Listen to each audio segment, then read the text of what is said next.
I've had heroin addicts tell me that smoking was harder than heroin. I went to everything. I once went to a place called Schick. For decades, Dick Van Dyke's portrayal of Bert in Mary Poppins has been celebrated as iconic. But behind the charm and energy of the beloved character, there was a hidden struggle. Van Dyke, who had won the role of the cheerful chimney sweep with sheer determination, finally opened up about the challenges he faced on the set. Despite his infectious performance, he revealed the truth behind his infamous Cockney accent, which was widely criticized for its lack of authenticity. Van Dyke also disclosed the personal struggles he endured during filming, including battling alcoholism and dealing with the pressure of living up to Disney's high expectations. Dick Van Dyke, the early years and unexpected beginnings. Dick Van Dyke's life story is one of surprises, resilience, and the kind of unexpected twists that make for a classic Hollywood tale. Born on December 13, 1925, in West Plains, Missouri, Van Dyke's early life was shaped by family secrets and an unorthodox upbringing. For years, he believed his birth year was 1926, only to learn at 18 that his parents had lied about the date to conceal the fact that he had been conceived before their marriage, a scandalous revelation in the 1920s. This revelation would stay with him for the rest of his life, leaving a mark on his psyche and influencing how he saw himself and his family. Van Dyke's family moved to Danville, Illinois during his formative years, a town that would later prove to be surprisingly influential in shaping his future. Danville, while small and seemingly unremarkable, became a breeding ground for extraordinary talent. Van Dyke's classmates at Danville High School included Donald O'Connor, who would later star in Singin' in the Rain, and jazz legend Bobby Short. Even more strikingly, one of his close friends was Gene Hackman's cousin, a connection that would come to symbolize the close-knit nature of the entertainment world. Interestingly, Van Dyke had no immediate interest in the world of show business. In fact, he was deeply religious, spending much of his time serving as a deacon in his church and teaching Sunday school. At one point, he even considered becoming a Presbyterian minister. But fate had other plans for him. Van Dyke's life would take a dramatic turn when he decided to join his high school drama club. The decision marked the beginning of a path he had never anticipated, one that would eventually lead him to become one of the most beloved figures in entertainment history. World War II, a turning point in Van Dyke's life. In 1944, as World War II raged across the globe, Dick Van Dyke felt a strong sense of duty to serve his country. However, his enlistment was far from easy. Standing 6 feet tall but weighing only 135 pounds, Van Dyke was repeatedly rejected for being underweight. Determined to join the military, he famously stuffed himself with bananas and water before his third attempt, just barely meeting the 141-pound requirement. This persistence paid off, and he was accepted into the U.S. Army Air Forces. Once enlisted, Van Dyke's military career took an unexpected turn. Initially trained as a radio announcer, he narrowly avoided being assigned to a tail gunner position, one of the most perilous roles with one of the highest mortality rates. Instead, Van Dyke found himself in the Special Services, where he was able to showcase his natural talent for performing. He sang and danced during talent reviews for the troops, an experience that helped him develop the skills that would later define his career. The war provided him with the first real opportunity to perform for an audience, and it planted the seeds for his future success in show business. Entering show business, radio, nightclubs, and comedy. After the war, Van Dyke embarked on a career in entertainment, beginning with radio. He landed a job as a DJ at WDN in Danville, where he developed his smooth voice and quick wit.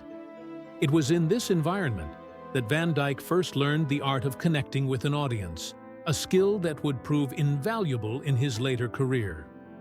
His next big break came when he partnered with comedian Phil Erickson to form a comedy duo known as Eric and Van the Merry Mutes. Their act, which focused on mime and lip-syncing performances, was a hit on the nightclub circuit. They performed throughout the West Coast, refining their comedic timing and honing the physical comedy that would become a hallmark of Van Dyke's style. This partnership allowed Van Dyke to gain valuable experience and develop his talents in a live setting, which would serve him well as he transitioned to television. In the mid-1950s, Van Dyke's career began to shift toward television. He made a name for himself as a panelist on the game show To Tell the Truth, where his charm and quick wit made him a fan favorite. It was his appearance on the talent show Chance of a Lifetime in 1954 that truly launched him into the public eye. At the time, Van Dyke was still transitioning from radio and nightclub performances to television. What many people don't know is that he almost missed his opportunity to perform on Chance of a Lifetime entirely. The morning show and early television success. In 1955, Van Dyke's big break came when he was offered the role of host on the morning show on CBS. The offer came through an unlikely connection. Byron Paul, a director at CBS who had crossed paths with Van Dyke during their time in the Air Force. Live television was still a relatively new concept, and the role of host was a daunting one. Van Dyke's learning curve was steep, but he handled the challenge with grace and humor. On his third day as host, Van Dyke tripped over a cable during a live broadcast, sending studio lights crashing to the floor. Instead of panicking, he quickly turned the accident into an improvised comedy routine, earning laughter and applause from both the studio audience and viewers at home. This ability to stay calm under pressure and turn a mistake into a comedic moment was a trademark of Van Dyke's career. Van Dyke's time on the morning show further solidified his reputation as a versatile entertainer. He became known for his wit, charm, and ability to connect with audiences. His skill for improvisation was also showcased on To Tell the Truth, where he often entertained viewers with his quick comebacks and infectious personality. However, his success on television wasn't without its moments of controversy. In 1957, Van Dyke was involved in a scandal when he correctly identified a contestant pretending to be a CIA agent, which sparked accusations that the show was rigged. CBS was forced to issue a public statement defending Van Dyke and the program. Despite this drama, Van Dyke's charm and likability continued to make him a fan favorite. A breakthrough in acting, The Phil Silvers Show, and Broadway. In 1957, Van Dyke made the transition from television host to actor, landing a guest role on The Phil Silvers Show. He played a soldier who became caught up in one of Sergeant Bilko's schemes. At the time, Van Dyke was nervous about working alongside Silvers, a comedy legend known for his sharp wit and impeccable timing. However, Silvers surprised Van Dyke with his kindness and generosity. He took Van Dyke under his wing, offering advice and encouragement that boosted the young actor's confidence. This experience was invaluable for Van Dyke, helping him refine his comedic timing and delivery, skills that would serve him throughout his career. In 1959, Van Dyke made his Broadway debut in The Girls Against the Boys. Although the show closed after only 16 performances, it was an important stepping stone in his career. It was during this production that Van Dyke caught the attention of Gower Champion, a legendary choreographer who would later cast him in Bye Bye Birdie. Van Dyke's performance in Bye Bye Birdie became a turning point in his career, propelling him into the national spotlight. Bye Bye Birdie, the role that changed everything. In 1960, Van Dyke was offered the lead role of Albert Peterson in Bye Bye Birdie, a musical inspired by the real-life story of Elvis Presley's draft into the Army. Van Dyke was initially hesitant to take on the role, particularly because he had no formal dance training. However, Champion, who had seen something special in Van Dyke, reassured him that he would teach him everything he needed to know. The show opened on April 14, 1960, at the Martin Beck Theater and became an instant hit. Van Dyke's performance as Albert Peterson was a standout, blending humor and heart in a way that captivated audiences. His comedic timing and ability to bring emotional depth to the character turned what could have been a simple comedic role into something truly memorable. At the 1961 Tony Awards, Van Dyke won the Tony for Best Featured Actor in a Musical, an honor that recognized his exceptional talent and cemented his place in Broadway history. Bye Bye Birdie also won 4 Tony Awards, including Best Musical, further solidifying its status as a Broadway phenomenon. A steady climb to recognition. Despite his initial reservations about his role in the film Bye Bye Birdie, Dick Van Dyke's performance was widely praised by critics and audiences alike. While Van Dyke was already a known figure in Broadway circles for his acclaimed performance in the stage production of Bye Bye Birdie, the transition to Hollywood was a different animal entirely. As the film adaptation rolled out, critics noted his remarkable natural talent. What struck them was how much broader his range appeared on screen compared to his earlier television work. Variety, one of the leading entertainment trade publications, even highlighted Van Dyke's skills as showing a surprising depth, far beyond what his television appearances had suggested. His performance stood out as a delightful revelation, demonstrating that his talents weren't limited to physical comedy, but could extend into more nuanced emotional expressions. The movie itself became a financial success, grossing over $13 million at the box office, a considerable amount for the time. What it did, more importantly, however, was expose Bye Bye Birdie to a much wider audience. The transition from stage to screen helped establish Van Dyke not only as a Broadway star, but as a bona fide movie presence, and the success of the film marked a transformative moment in his career. In a mere 3 years, Van Dyke had gone from a virtually unknown actor in Hollywood to a Tony-winning Broadway star and a leading man in a successful film. His journey was one of both dedication and chance, combining his own hard work and luck to catapult him into the public's eye. While Bye Bye Birdie undoubtedly elevated his profile, it was his next big television project that would forever cement his place in television history. The birth of The Dick Van Dyke Show. The story behind The Dick Van Dyke Show is one rooted in reinvention and unexpected turns of fate. The origins of the show began with Carl Reiner, who, in 1960, developed a pilot called Head of the Family, inspired by his own experiences as a writer for the Your Show of Shows in the 1950s. Reiner wrote the scripts and also starred in the pilot as the lead character, a comedy writer navigating both his professional life and home life. Despite the high quality of the material, the network felt that the pilot just didn't click. Something about it didn't feel quite right. The show had potential, but it needed a new direction, a new energy. At this juncture, producer Sheldon Leonard stepped in with a bold suggestion. "We'll get a better actor to play you," he proposed.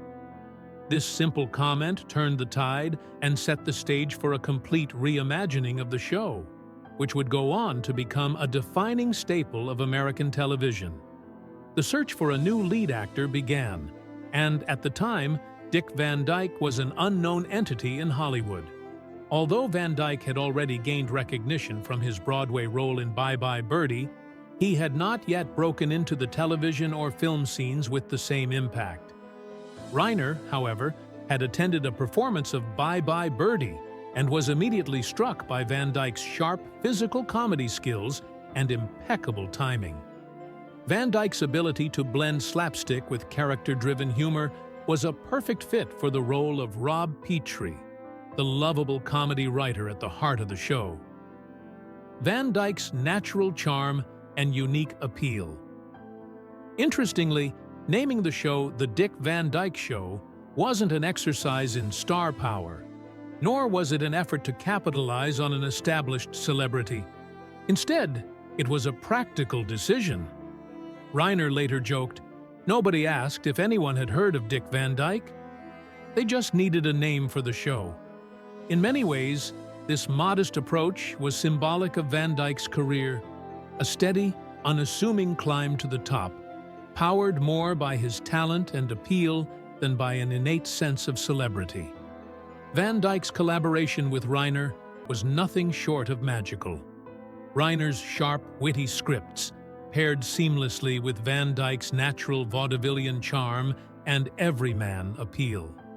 Together, they created Rob Petrie, a character who was grounded, relatable, and imbued with an enduring sense of warmth. Viewers immediately connected with Rob, a character whose humor and flaws felt incredibly real. Van Dyke's everyman persona made him easy to root for, and the audience saw a piece of themselves in his comedic struggles and heartwarming moments. In addition to Reiner's brilliant writing, the chemistry between Van Dyke and his co-stars, Rose Marie and Maury Amsterdam, played a crucial role in shaping the show's dynamic. Van Dyke often credited his co-stars with setting the rhythm of the comedy, and he knew that his job was simply to ride on top of the energy they created. Their chemistry was unmistakable and gave the show a sense of unity and authenticity, where the timing of every joke felt natural and effortless. A fresh take on family and workplace comedy. What set the Dick Van Dyke Show apart from the traditional sitcoms of the time was its groundbreaking approach to storytelling. Instead of focusing solely on the dynamics of the home or the workplace, the show expertly balanced both. It was one of the first sitcoms to showcase a comedy writer's professional life, in tandem with the home life of a married couple. By highlighting Rob Petrie's work as a television writer alongside his life at home with his wife Laura, played by Mary Tyler Moore, the show offered a nuanced take on the challenges and joys of both work and family. This dual focus allowed the writers to explore a wide variety of storylines, from workplace antics to personal, family-based humor. Importantly, it also allowed for richer character development, especially in the case of Rob and Laura Petrie. The relationship between Rob and Laura was one of equality, which was revolutionary at the time. Unlike many sitcoms of the era that relied on the trope of the bumbling husband and the wise wife, the Dick Van Dyke Show depicted a couple that was both humorous and deeply in sync with one another. They were both capable of making mistakes, but more importantly, they were equals, capable of sharing laughs, having heartfelt moments, and facing challenges together. This portrayal of marriage was relatable and felt modern, and it resonated deeply with audiences across the nation. Moreover, the show's willingness to push creative boundaries in its storytelling became a hallmark of its style. Episodes often employed techniques such as flashbacks, dream sequences, and other narrative devices rarely seen on television at the time. One memorable episode, The Night the Roof Fell In, even featured a talking fish as the narrator of the story. An unexpected and whimsical choice that showcased the show's experimental approach to comedy. The iconic opening sequence and early struggles. One of the most enduring images from the Dick Van Dyke Show is the iconic opening sequence in which Rob Petrie trips over an ottoman. This gag, now etched in the minds of viewers, became a defining feature of the show. Interestingly, the trip was a last-minute idea, shot on a whim with no real planning behind it. In fact, it was filmed in just a few minutes, but the simplicity and physical comedy of the moment made it instantly memorable. From that moment on, audiences were captivated by the unpredictability of whether Rob would trip or avoid the ottoman, with each new episode leaving them on edge in anticipation.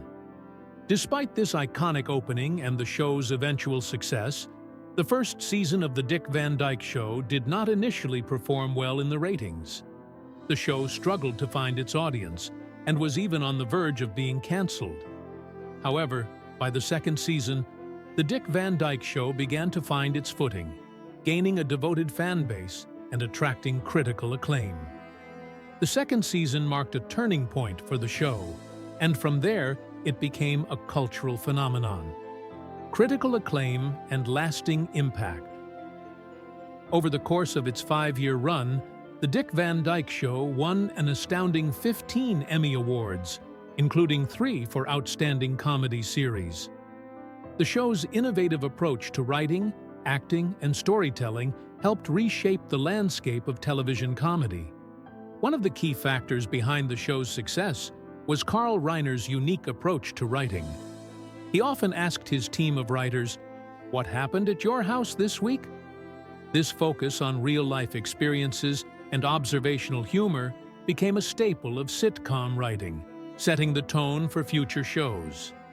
The legacy of The Dick Van Dyke Show is undeniable. It not only launched the careers of both Dick Van Dyke and Mary Tyler Moore, but it also influenced the way sitcoms were written for decades to come. The show's sophisticated writing, timeless humor, and groundbreaking portrayal of marriage and family life continue to be celebrated. In 2013, the Writers Guild of America ranked it as number 14 on its list of the 100 best TV series of all time, cementing its place as one of the greatest achievements in television history. The enduring legacy of Dick Van Dyke's career. While The Dick Van Dyke Show helped launch Van Dyke into television stardom, his career continued to evolve and expand into the realm of film and other projects. One of his most memorable roles came in 1964 with his portrayal of Bert the cheerful chimney sweep in Mary Poppins. Though Van Dyke's portrayal of Bert became iconic, the role also became infamous for his much-mocked Cockney accent, which many felt was less than authentic. Despite this, Van Dyke's energy and enthusiasm were undeniable, and he went on to become a beloved figure for his performance. However, the road to achieving success was not without personal struggles. Van Dyke later revealed that during the making of Mary Poppins, he was battling alcoholism, which he used to cope with his shyness and social anxiety. Despite these personal challenges, Van Dyke's professionalism on set remained unwavering, and his charm and energy helped carry him through. Over time, Van Dyke confronted his addiction and eventually overcame it, going on to live a healthy and fruitful life. As of 2023, at 98 years old, Dick Van Dyke remains a beloved figure in popular culture. In fact, he is receiving more fan mail now than during his peak years, much of it from children who have fallen in love with his family-friendly classics like Mary Poppins and Chitty Chitty Bang Bang. This new generation of fans highlights how Van Dyke's timeless work continues to captivate audiences of all ages. Recent achievements and health concerns. Van Dyke's remarkable career continues to garner accolades and recognition. In 2024, he made history twice. First, as the oldest actor to win a Daytime Emmy for his guest role on Days of Our Lives, and second, as he tied the record for the oldest primetime Emmy winner for his variety special, Dick Van Dyke. 98 years of magic. These milestones demonstrate not only Van Dyke's enduring talent, but also his ability to remain relevant and adaptable throughout his long career. However, in recent years, there have been growing concerns about Van Dyke's health. At nearly 99 years old, he canceled several public appearances, including his scheduled appearance at the 2024 Fanal Salt Lake Comic Convention. Organizers explained that at his age, traveling and interacting with large crowds had become too physically demanding. Van Dyke also missed the 2024 Emmy Awards, where he had been set to present. Despite these health concerns, his legacy remains firmly intact, and his contributions to the world of entertainment continue to be celebrated by fans and peers alike.